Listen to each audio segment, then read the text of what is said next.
দর্শক, পদ্মা সেতুর সমাপনী অনুষ্ঠান ঘিরে মাওয়ার আয়োজিত সুধী সমাবেশ রয়েছেন সহকর্মী আতিকা রহমান। সরাসরি যুক্ত হচ্ছেন তিনি। আতিকা, জানাবেন যে সমাবেশে জনসমাগম কেমন দেখছেন এবং পদ্মা পাড়ের মানুষ প্রধানমন্ত্রীর কাছে নতুন কি প্রত্যাশা করছেন?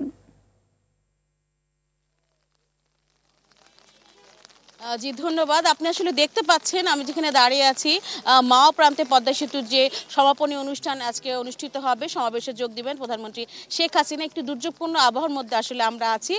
থেমে থেমে একটু পরেই কিন্তু বৃষ্টি হচ্ছে। এই বৃষ্টির মধ্যে কিন্তু বেলা 12টার দিকে বেশ কিছু মানুষজন এসেছেন, আওয়ামী লীগ এবং অঙ্গ সংগঠনের নেতাকর্মী যারা ছিলেন তারা এসেছে সমাবেশের এখানে। এরপরে কিন্তু প্রায় 1.5 ঘন্টার মতো এখন বৃষ্টি হচ্ছে, তারা এখন আসতে পারছে না। আপনারা দেখছেন যে কিছু মানুষজন আসছেন ছাতা মাথায় দিয়ে।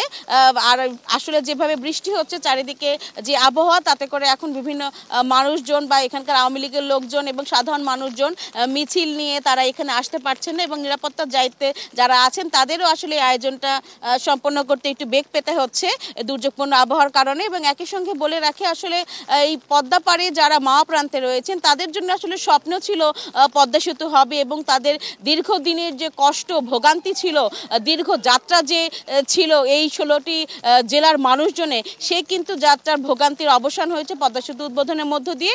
এবং উত্তরাঞ্চল যেমন যমুনা সেতুর কারণে এই সমস্ত এলাকার যেমন উন্নয়নের ছোঁয়া লেগেছিল, তেমনি দক্ষিণাঞ্চলেও কিন্তু একইভাবে পদ্মা সেতুর কারণে উন্নয়নের ছোঁয়া লেগেছে। এবং আসলে এই 16টি জেলা এখন বদলে যাওয়া বাংলাদেশের একটি প্রতিচ্ছবি। এবং এখানে পদ্মাপাড়ের মানুষের মধ্যে প্রচণ্ড রকম উৎসাহ উদ্দীপনা আমরা লক্ষ্য করেছি। তারা অত্যন্ত আনন্দিত। আজকে প্রধানমন্ত্রী শেখ হাসিনা পদ্মা বহুমুখী সেতুর সমাপনী অনুষ্ঠানে যোগ দিবেন এবং তাদের উদ্দেশ্যে বক্তব্য রাখবেন। একই সঙ্গে যোগাযোগ ব্যবস্থার যে অভূতপূর্ব উন্নয়ন হয়েছে সেটির কারণে কিন্তু প্রধানমন্ত্রীর প্রতি কৃতজ্ঞতা জানিয়েছেন পদ্মাপাড়ে যারা আছেন।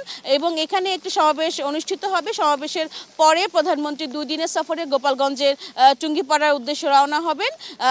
এখান থেকে তিনি সড়ক পথে টুঙ্গিপাড়া যাবেন। এবং এই যে গোপালগঞ্জ যেতে এবং ফরিদপুর মাদারপুরের দিকে যেতে আগে যে মানুষের ভোগান্তি ছিল, সেটি কিন্তু এখন খুব সহজে অল্প সময়ের মধ্যে মানুষ যেতে পারে। এ কারণে কিন্তু মানুষ খুশি।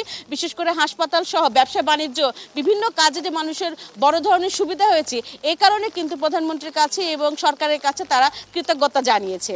এই ছিল আমার কাছে সবশেষ খবর। ধন্যবাদ আপনাকে।